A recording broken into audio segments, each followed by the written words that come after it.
নেটফ্লিক্সের পক্ষ থেকে stranger things এর সিজন 5 এর ভলিউম 1 সদ্য রিলিজ হয়েছে এবং এই সিরিজটি রিলিজ হওয়ার সাথে সাথে নেটফ্লিক্সের সার্ভার ক্র্যাশ করে গেছে। আমার সিজন 4 দেখা বাকি ছিল, এ কারণে আমি 5 দেখতে একটু দেরি করেছি এবং সার্ভার ক্র্যাশ হওয়াও দেরি করে দেখার একটা অন্যতম কারণ।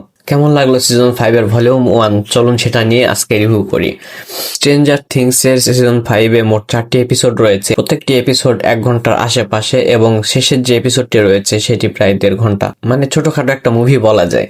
সিজন 5 এর ফার্স্ট ভলিউমের প্রথম এপিসোডে আমরা ওয়ার্ল্ড বিল্ড আপ দেখতে পাই যে এই সিরিজের যতগুলো ক্যারেক্টার সবাই 4টি ভাগে বিভক্ত হয় এবং তারা ওয়াগনারকে খুঁজে বেড়ায়। আমরা এর আগের সিজনে দেখেছিলাম যে ওয়াগনারকে তারা প্রায় টপকে দিয়েছে, কিন্তু 5 নম্বর সিজনে ভলিউম 1 এ দেখানো হয় যে তারা সবাই ওয়াগনারকে খোঁজার জন্য 4টি টিমে বিভক্ত হয়ে কিভাবে তাকে খুঁজে বেড়ায় এবং তাকে রুখে দেওয়ার চেষ্টা করে, এবং মেন ভিলেন যে ওয়াগনার আছে সে কিভাবে ধীরে ধীরে ভয়ঙ্কর রূপ ধারণ করে। একই সাথে এই সিরিজে মিলিটারির দৃষ্টিভঙ্গি বা মানুষের দৃষ্টিভঙ্গি বা প্রত্যেকটি সাইড ক্যারেক্টারের দৃষ্টিভঙ্গি থেকে সব বিষয় ধীরে ধীরে দেখানো হয়। সিজন 5 এর ভলিউম 1 এর প্রথম সিজনটা এর কারণে বেশ টাইট ছিল এবং এর ভলিউম 2 তে যা আসবে বলা যায় এটা তার একটি রিক্যাপ ছিল বা একটা ওয়ার্ল্ড বিল্ড আপ ছিল। এই ঘটনা এবং ক্যারেক্টারগুলোর সাথে কি ঘটে সেগুলো ধীরে ধীরে ঘটতে ঘটতে কিছু মিস্ট্রিও ছড়ায়।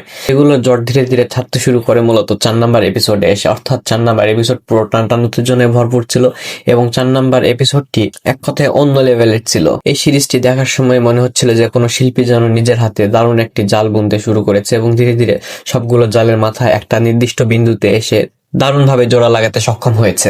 এই সিরিজের ভালো আরো কিছু বিষয় না বললেই নয় যে এই সিরিজে প্রোডাকশন কোয়ালিটি, আপসাইড ডাউন ওয়ার্ল্ডের যে ভিজুয়ালস গুলো আছে সেগুলো এবং বিভিন্ন jump square, writing, editing, BGM সবকিছু মিলিয়ে দারুণ একটি প্যাকেজ তৈরি করেছে স্ট্রেঞ্জার থিংস। পুরো এপিসোড জুড়ে সবার মধ্যে একটা ভয়, উত্তেজনা, আতঙ্ক কাজ করে এবং এই সিরিজটি দেখার সময় আপনার মধ্যেও সেই অনুভূতিগুলো একইভাবে কাজ করবে বলে আমার মনে হয় এবং অনেক অজানা প্রশ্নের উত্তরও আপনি পাবেন 4 নম্বরে এপিসোডে।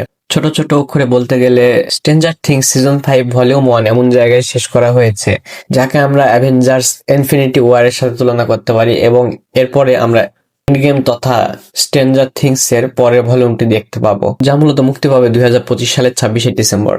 এবং একই সাথে মনে হয় আবারও নেটফ্লিক্সের সার্ভার ক্র্যাশ করে যাবে। তো যাই হোক, আমি জানি আপনারা অনেকে অলরেডি এই সিরিজটি দেখে ফেলেছেন। আপনাদের কাছে এই সিরিজটি কেমন লেগেছে তা অবশ্যই নিচে কমেন্ট করে জানাবেন।